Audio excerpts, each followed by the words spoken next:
আবার আসতেছে শাবান। ওই শাবানের একটা বরকতের রাত আছে, লাইলাতুন মিন নিসফি শাবান, শাবানের মধ্যরাত। কোনো ভেজাল টেজালে যাইবেন না, ইবাদতে সময় কাটাবেন না, তর্কেও যাইবেন না, বইবে দুরূদ শরীফ পড়বেন, সমস্যা কি? তো এই রজব মেরাজের কারণে সম্মানিত না তার আগের থেকেই? আগের থেকে। এক নাম্বার 2, আমরা যে রজবে মেরাজের বয়ান করি, ঐতিহাসিকদের মধ্যে মেরাজ কোন মাসে হয়েছে নিয়ে 7 মাসের নাম আছে। কয় মাস?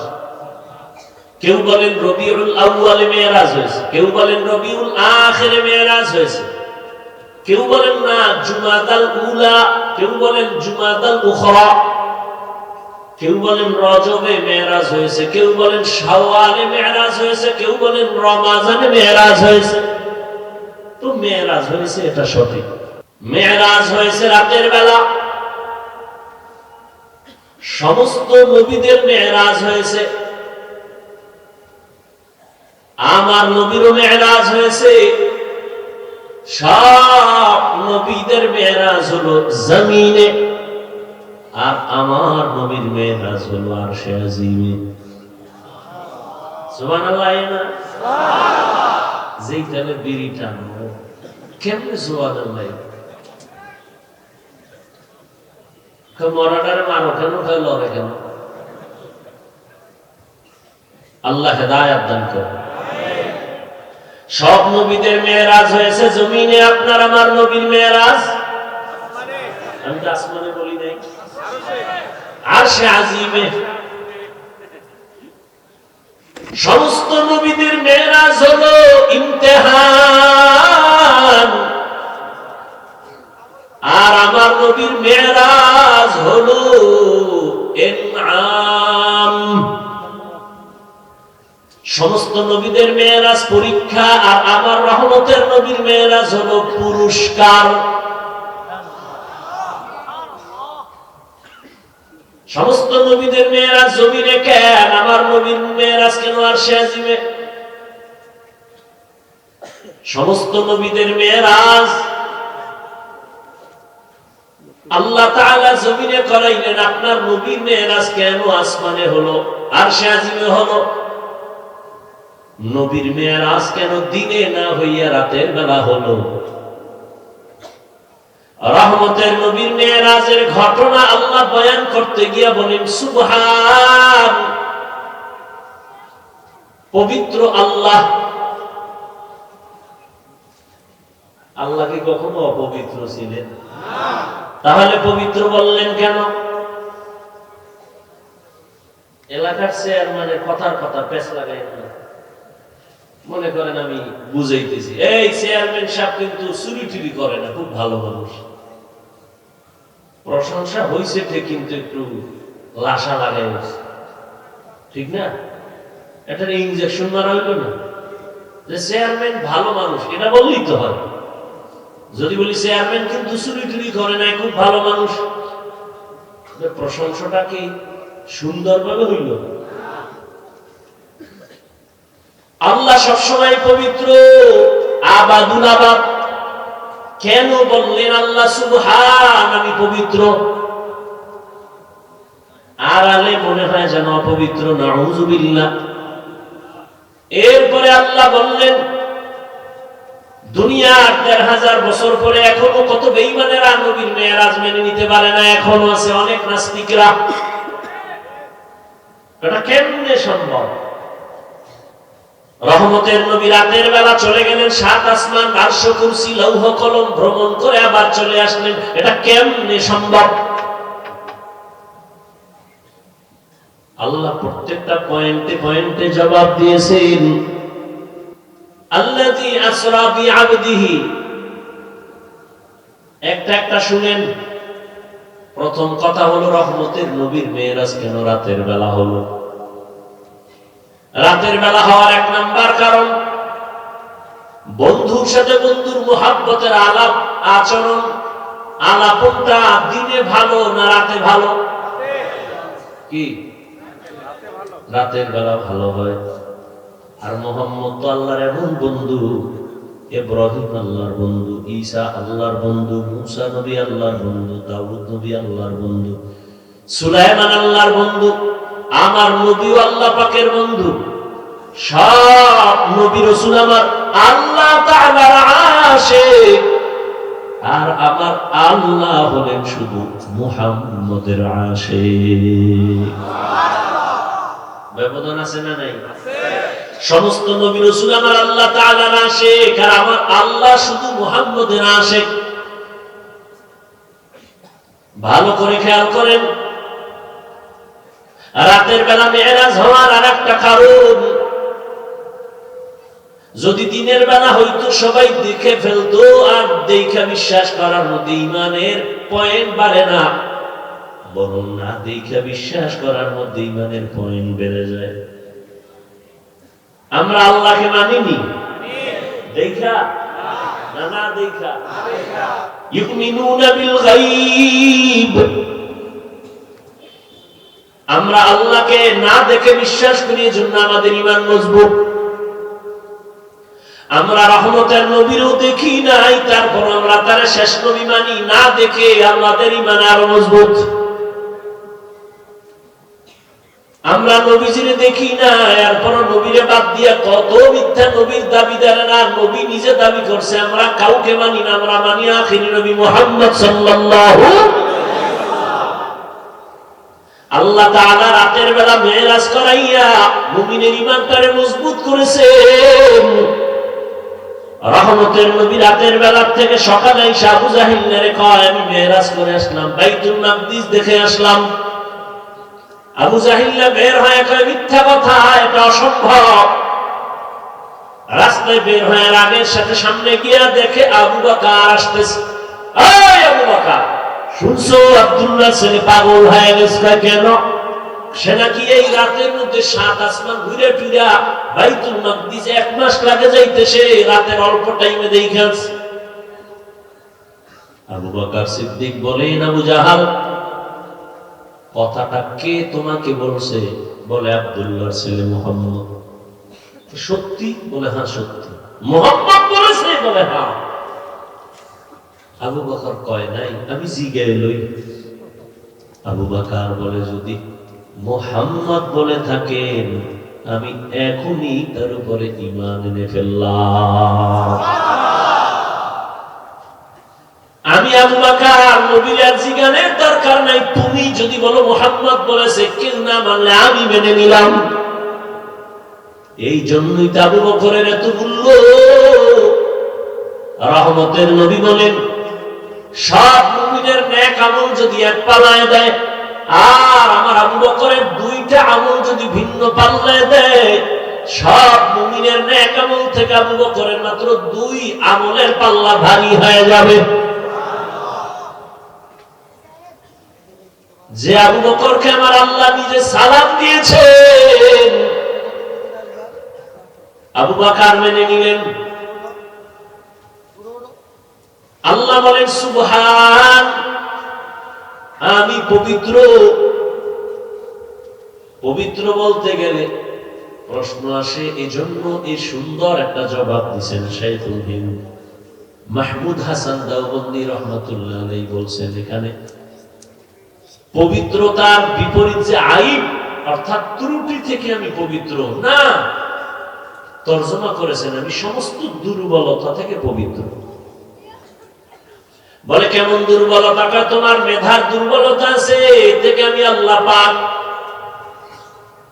তোমাদের খানার দুর্বলতা, আমি আল্লাহর দুর্বলতা নাই। তোমাদের ঘুমের দুর্বলতা, আমার নবীও না ঘুমাইলে অসুস্থ, না খাইলে পেটে ক্ষুধা, আমি আল্লাহ এই দুর্বলতা থেকে পবিত্র। লা তাখুযুহু সিনাতু ওয়ালা নাওম, আমি আল্লাহর ঘুম নাই, তন্দ্রাও নাই। এক জবাব। আর এক জবাব হলো, বান্দা তুমি সুবহানাল্লাহ বলো। সুবহান বলে, তোমার ভেতরে যত প্রশ্ন হতে পারে, এটা হবে না, এটা অসম্ভব। আল্লাহ বলেন, সব অসম্ভবের থেকে আমি আল্লাহ পাক পবিত্র। সুবহান।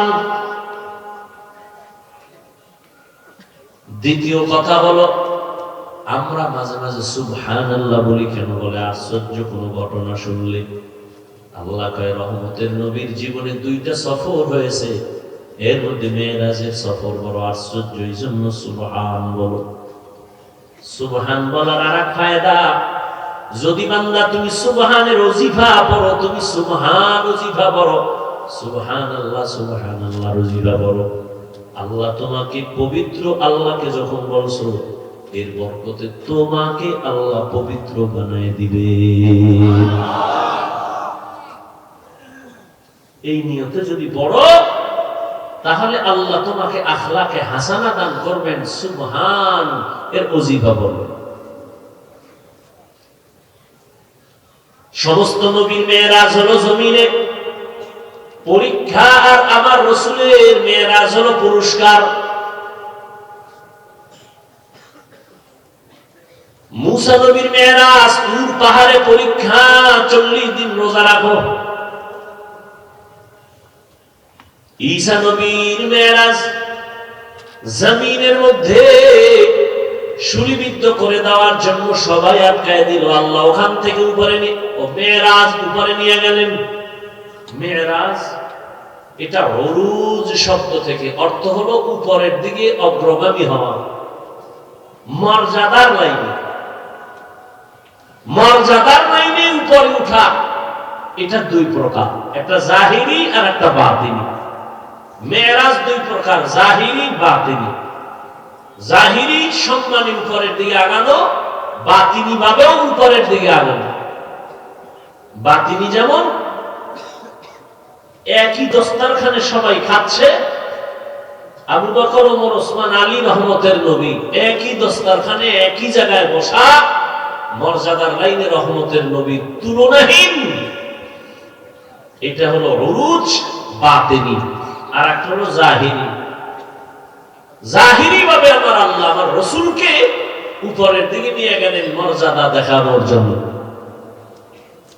নবীকে আল্লাহ বাতিনিও উরুজ দান করছেন, জাহিরিও উরুজ দান করছেন। ইউনূস নবীর মেরাজ মাছের পেটে পরীক্ষা, আল্লাহর সাথে মহব্বতের বন্ধন এই মেরাজ।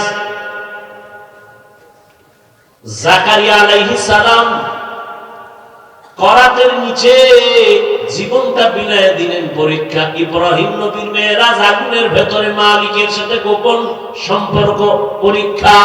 ইসমাঈল নবীকে ছুরির নিচে দিলেন মেরাজ, আমার আল্লাহর সাথে গোপন সম্পর্কের দিকে অগ্রগামী হওয়া, মহব্বতের আলোকে আল্লাহ এর দ্বারা মহব্বতের দিয়া পরীক্ষা ফেলায় মর্যাদা বাড়ায় দেন। হাদিসে নবী বলেন, আল্লাহ যদি কাউকে মর্যাদা বাড়াতে চান, কিন্তু মর্যাদা বাড়াইতে গেলে যেই পরিমাণ আমল থাকা দরকার বান্দার ওই আমল নাই, আল্লাহ তখন মুসিবত দিয়ে তার মর্যাদা বাড়ায় দেন।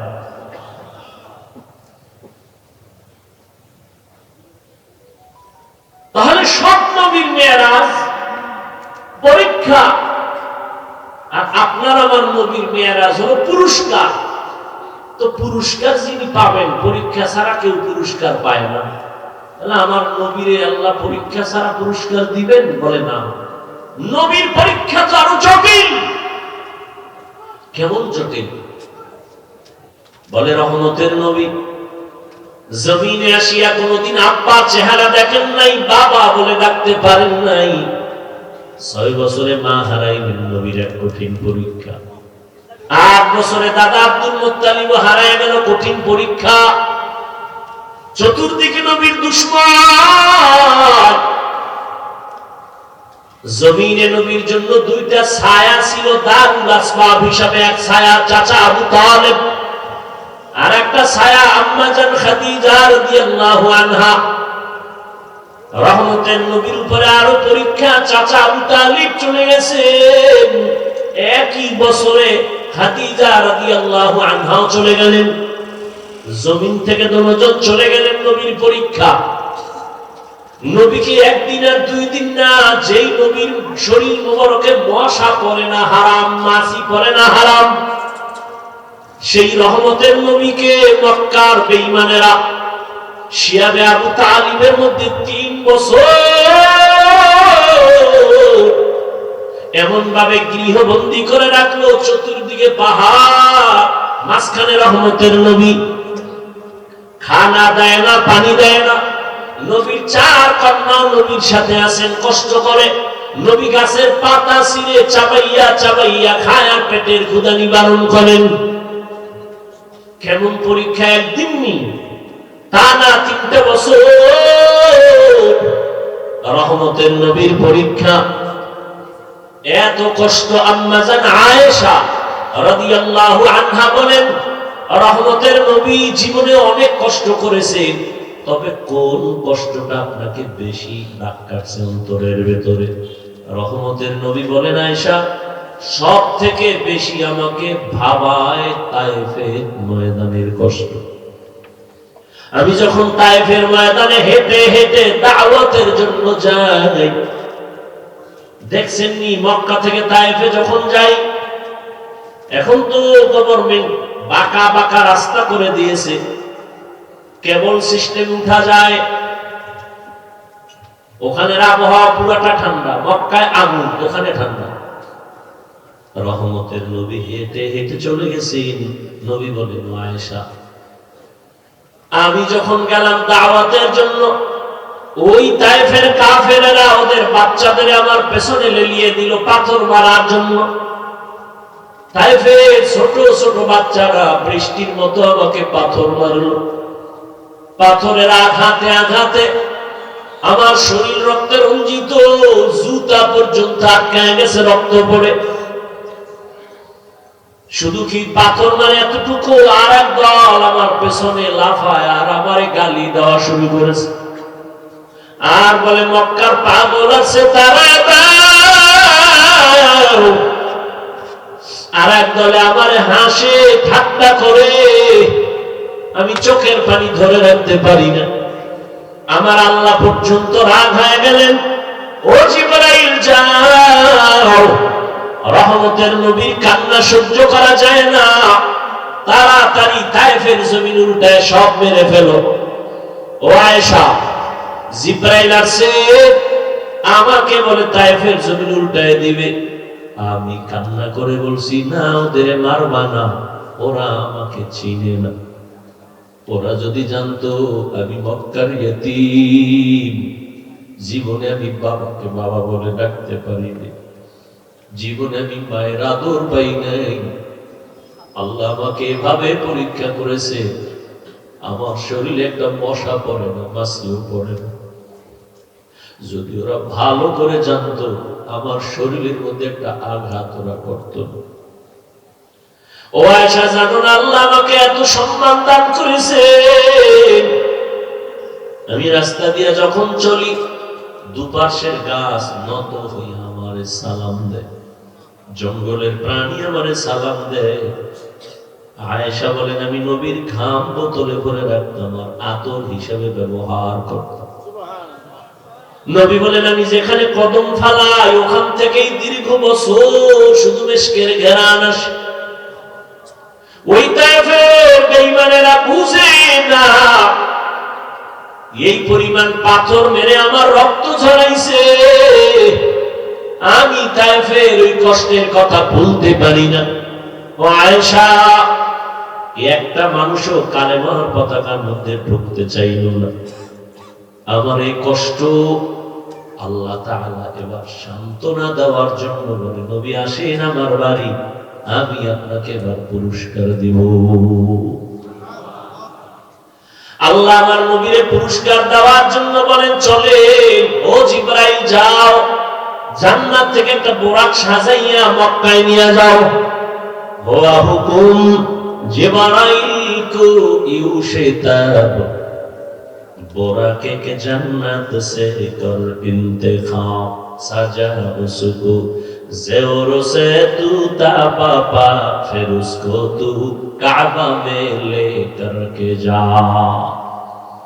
जिब्राइल आमीन चले আসলেন বোরাক নিয়ে বাইতুল্লাহর সামনে। নবী এখন কই? এখানেও তিনটা মতামত। কেউ বলেন রহমতের নবী চাচাতো বোন উম্মে হানির ঘরে ঘুমন্ত অবস্থায় আছেন, কেউ বলেন নবী হাতিমে কাবায় আছেন, কেউ বলেন নবী শিয়াবে আবু তালিবের মধ্যে ঘুমন্ত আছে। তিনটা কথার সমন্বয় আছে, তবে এখানে বলার সময় নাই। জিব্রাইল আমিন এসে দেখলেন নবী ঘুমাচ্ছেন ঘরের মধ্যে, দরজা বন্ধ। ছাদের উপর থেকে ছিদ্র করিয়া জিব্রাইল ভেতরে নামলেন।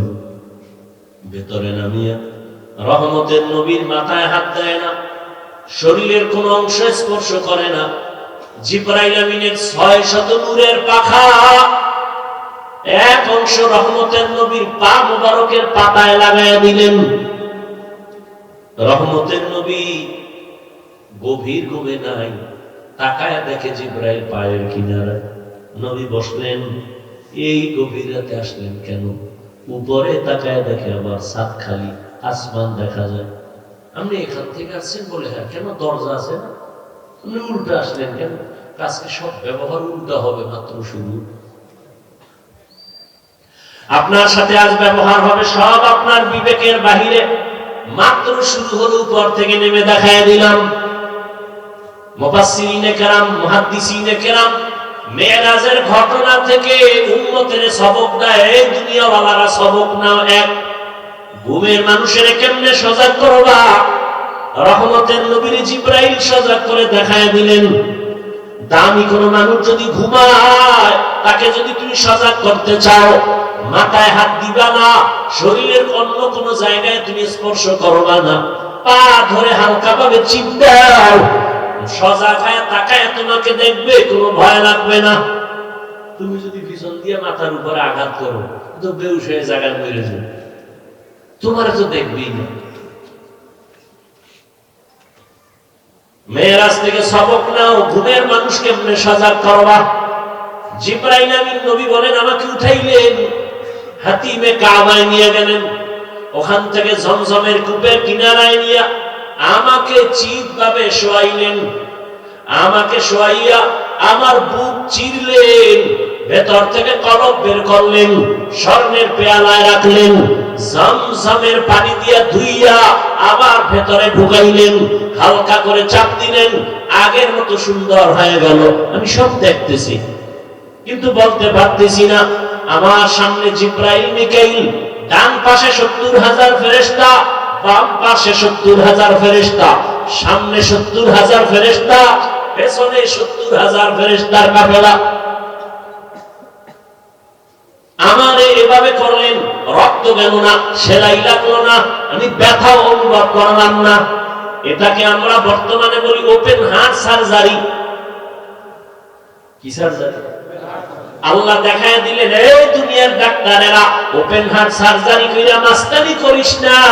আমি আমার নবীরে 4 বার ওপেন হার্ট সার্জারি আগেই করেছি। কয়বার? কুদরতের অপারেশন। একজনে কয়, ঘুমের মধ্যে শুনতেছি, স্বপ্নই দেখলাম কিনা জানি না।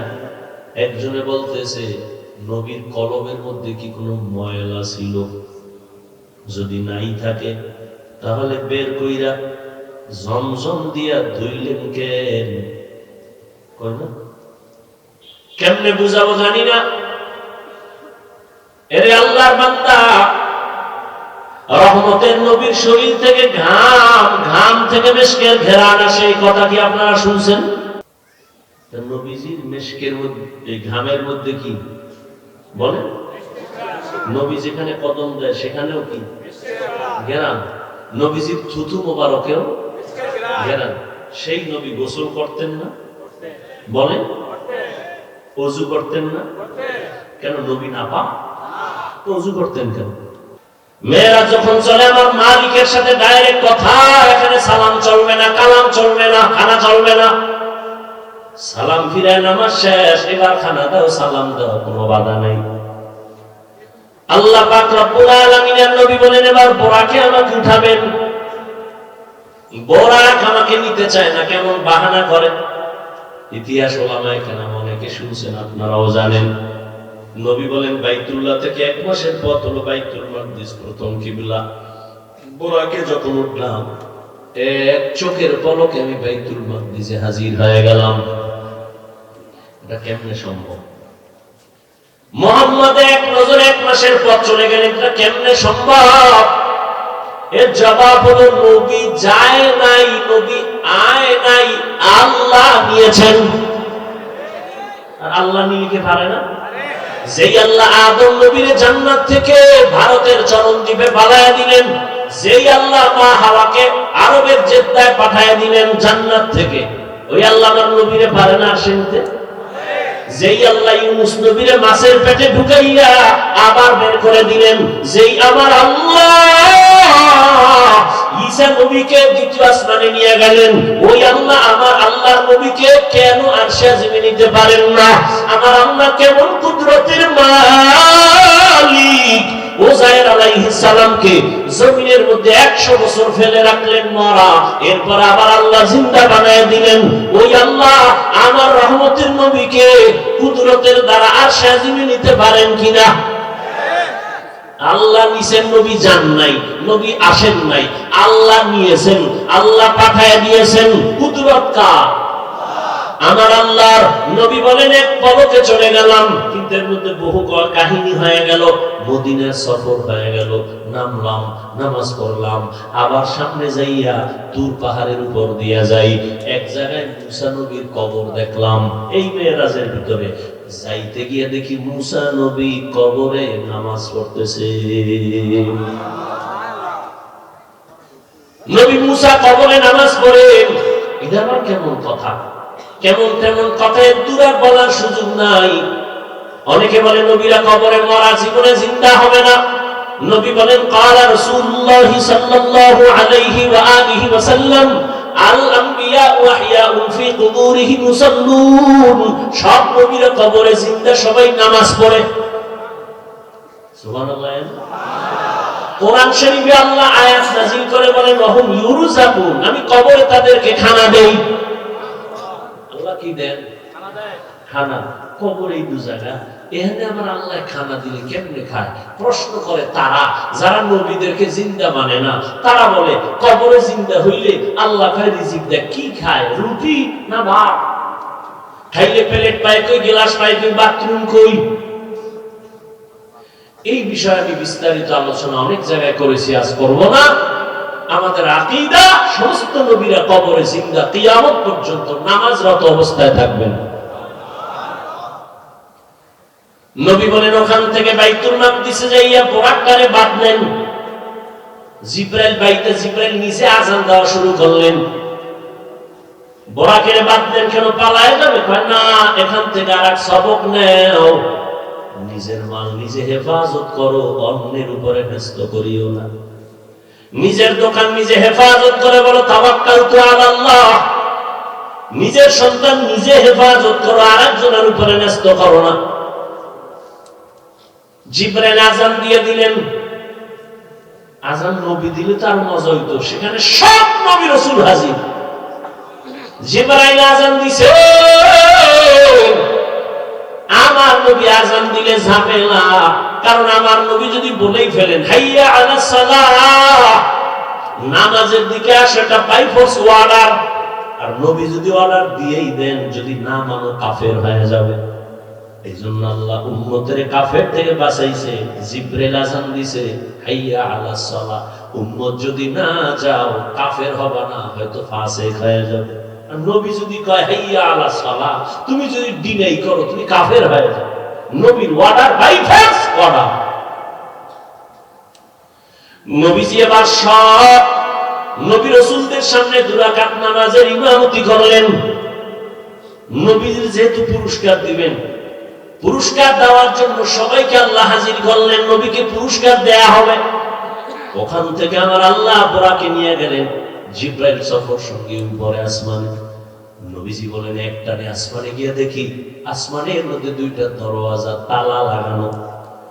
দরওয়াজাগুলো জমরাত ইয়াকুত পাথর দ্বারা বানানো, তালা হলো নূরের তৈরি তালা। জিবরাইল কয় ভিতরের দারওয়ান দরজা খোল।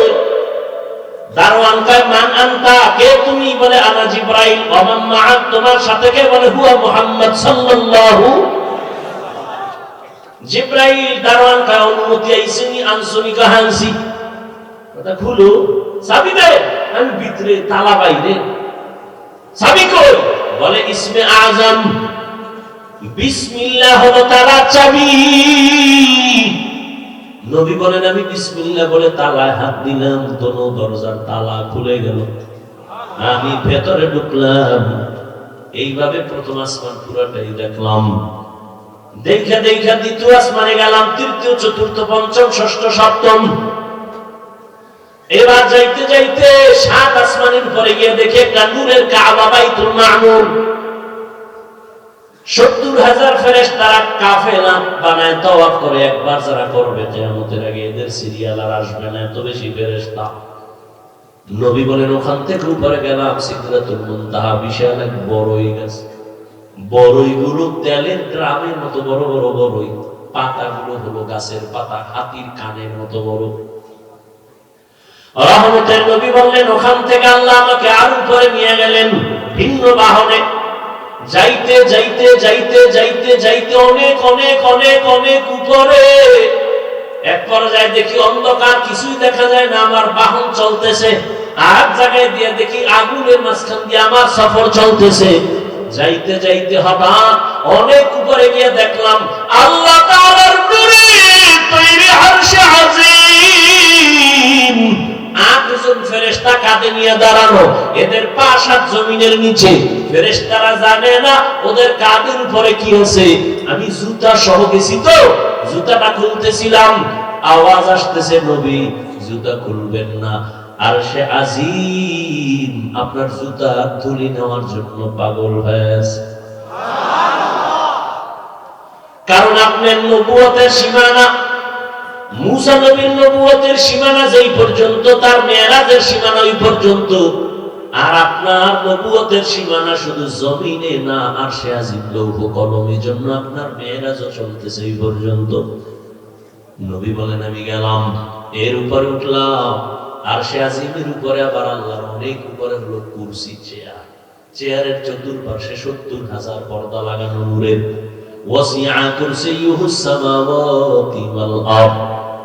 আল্লাহ তাআলা একটা একটা পর্দা আলাদা করে করে আল্লাহ আমাকে কাছে নিয়ে নিলেন। আল্লাহ তাআলা বলেন আমি আমার বান্দাকে ভ্রমণ করাইলাম। সুবহানাল্লাযী আসরা বিআবদিহি লাইলাম মিনাল মাসজিদিল হারাম ইলাল মাসজিদিল আকসা। এখানে আরেকটা পয়েন্ট বইলে আমি শেষের দিকে যাচ্ছি। কোরআন শরীফ এমন দামি একটা কিতাব, যে কিতাব ধরলে সওয়াব, পড়লে সওয়াব, দেখলে সওয়াব, যাই না পড়েন সওয়াব, না জেনে কোরআন তেলাওয়াত করেন সওয়াব। সেই কোরআনে আমার আল্লাহ নবীদের নাম নিয়ে ডাকছেন, ইয়া নূহ, ইয়া মুসা, ইয়া ঈসা ইবনে মারইয়াম, ওয়া নাদাইনাহু ইয়া ইব্রাহিম। সুলাইমানের নাম ডাকলেন, দাউদের নাম ডাকলেন, কিন্তু আমার নবীজির নাম আল্লাহ কোরআন শরীফে কোথাও ডাকেন নাই, ধরেন নাই। কেন? একটু আগেই বলেছিলাম আমার আল্লাহ মুহাম্মদের আশিক। নবীজির নাম ধরে কোরআনে ডাকেন নাই, তবে এমন এমন শব্দ দিয়ে ডাকছেন যে শব্দগুলো ব্যাখ্যা না করলে বুঝে আসে না, এত অলংকারওয়ালা শব্দ। ইয়া আইয়ুহাল মুযাম্মিল কুমিল লাইলা ইল্লা কালিলা, ইয়া আইয়ুহাল মুদাসসির কুম ফাআনজির ওয়া রাব্বাকা ফাকাব্বির ওয়া সিয়াবাকা ফাতাহহির। ইয়াসিন, তাহা, হামিম। রহমতের নবীর দামি দামি শব্দ দিয়ে, উপাধি দিয়ে ডাকলেন, মজার শব্দ, মায়ার শব্দ। নবীর উপাধি দিলেন রাহমাতুল লিল আলামিন, খাতামুন নবিয়্যিন, সিরাজাম মুনীরা, বাশীরাও ওয়া নাযীরা। নবীকে ডাকলেন কাউসারওয়ালা। নবীকে রাহমাতুল লিল আলামিনের উপাধি দিলেন, ইমামুল মুরসালিনের উপাধি দিলেন। তাহলে নাম ধরে না ডাকলেও উপাধিগুলো কি নরমাল না অনেক দামি? সীমানাহীন দামি। কিন্তু হাজারো আশ্চর্যের মধ্যে একটা আশ্চর্য হলো, যেই মেরাজের ঘটনাকে এখনো বেঈমান নাস্তিকরা মেনে নিতে পারে না, এত বড় আশ্চর্য ধরনের ঘটনার ক্ষেত্রে আমার আল্লাহর নবীরে সম্বোধন করলেন একটা নরমাল শব্দ দিয়া, বান্দা। আল্লাহ নবীরে বান্দা বলছেন। আমরাও বান্দা, হিন্দুরাও বান্দা, ইহুদিরাও বান্দা, খ্রিস্টানেরাও বান্দা, নবীও বান্দা। এত নরমাল শব্দ দিয়ে আল্লাহ ডাকলেন কেন, ধরলেন কেন? দামি দামি শব্দ দিছে, খাতামুন নবিয়্যিন, সিরাজাম মুনীরা।